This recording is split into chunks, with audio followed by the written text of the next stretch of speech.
আপনারা চাদর পরেন না? শীতকালে রাসূল সাল্লাল্লাহু আলাইহি ওয়াসাল্লাম চাদর পরতেন। রাসূল সাল্লাল্লাহু আলাইহি ওয়াসাল্লাম নাজরান দেশ থেকে আনা একটা চাদর পরেছেন, গলিজুল হাশিয়া। যেই চাদরের এই কর্নারের ডিজাইনটা ছিল খসখসে। কি ছিল?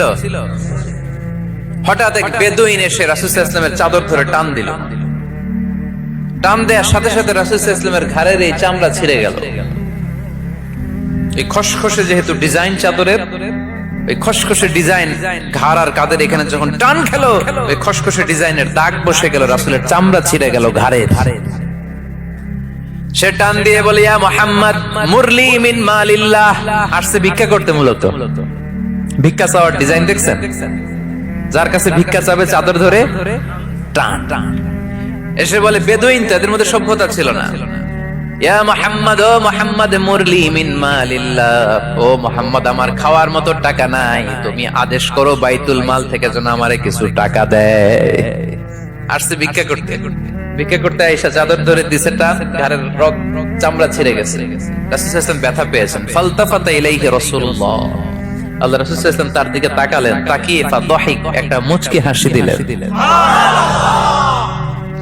আমি রাস্তা দিয়ে চাদর গায়ে দিয়ে হাঁটতেছি, এক ফকির আইসা কয়, ভিক্ষা দেন, টাকা দেন বলে আমার চাদর টান দিছে, আর ওই চাদরে আমার ঘাড়ের চামড়া ছিঁড়ে গেছে। কি করবো আমি? আপনি কি করবেন? হ্যাঁ, কোনি? আচ্ছা, তা আমরা ঠিকই ওরে ধরে মাইর দিতাম, তাই না? আজকে ওর একদিনকে আমার একদিন ভর্তা বানায় ফেলতাম ওরে পিটায়, রাগের চোটে, ঠিক কিনা? আল্লাহ রাসূল সাল্লাল্লাহু আলাইহি ওয়াসাল্লাম try to think about it, try to ponder on the story.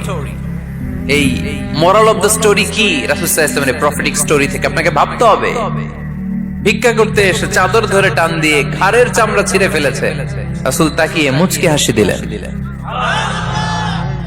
মুচকি হাসি দিয়ে বললেন, যাও বাইতুল মাল থেকে কিছু সম্পদ ওরে দিয়ে দাও। কি নবী ছিলেন! তার মানে উনার গায়ে যত আঘাতই আসতো কখনো উনি রাখতেন, তবে মাঝে মাঝে রাখতেন। যদি আল্লাহর বিধান লঙ্ঘিত হতো তখন বিশ্ব নবী রেগে যেতেন। আল্লাহর জমিনে আল্লাহর বিধান লঙ্ঘিত হলে এই লোকটা রেগে যেতেন, প্রিয় নবী, তখন সহ্য করতেন না। এক সাহাবী এসে বললেন, ইয়া রাসূলুল্লাহ, এমন ইমাম পাঠিয়েছেন আমাদের এলাকায়, বড় বড় সূরা দিয়ে নামাজ পড়ায়, এত বড় সূরা দিয়ে পড়ে, তার পিছনে দাঁড়িয়ে থাকার ক্ষমতা আমার নাই। এই কথা শুনে বিশ্ব নবী রেগে গেলেন, কারণ ইসলামের বিধান এখানে লঙ্ঘিত হচ্ছে, ঠিক কিনা? এত রাগলেন, চেহারা আগুনের গোলার মতো লাল হয়ে গেল। এই সাহাবীকে ডেকে পাঠিয়ে ধমকালেন, খবরদার, তোমরা মানুষকে দিন থেকে ভাগিও না, সহজ করে ইসলামকে উপস্থাপন করো। জামাতের ইমামতির চান্স পেলে লম্বা কেরাত করো না, একটা মিডিয়াম স্ট্যান্ডার্ড রেখে কেরাত করবা, কারণ তোমার পেছনে অসুস্থ লোক থাকতে পারে, মুসল্লি, মুসাফির থাকতে পারে, তাই না?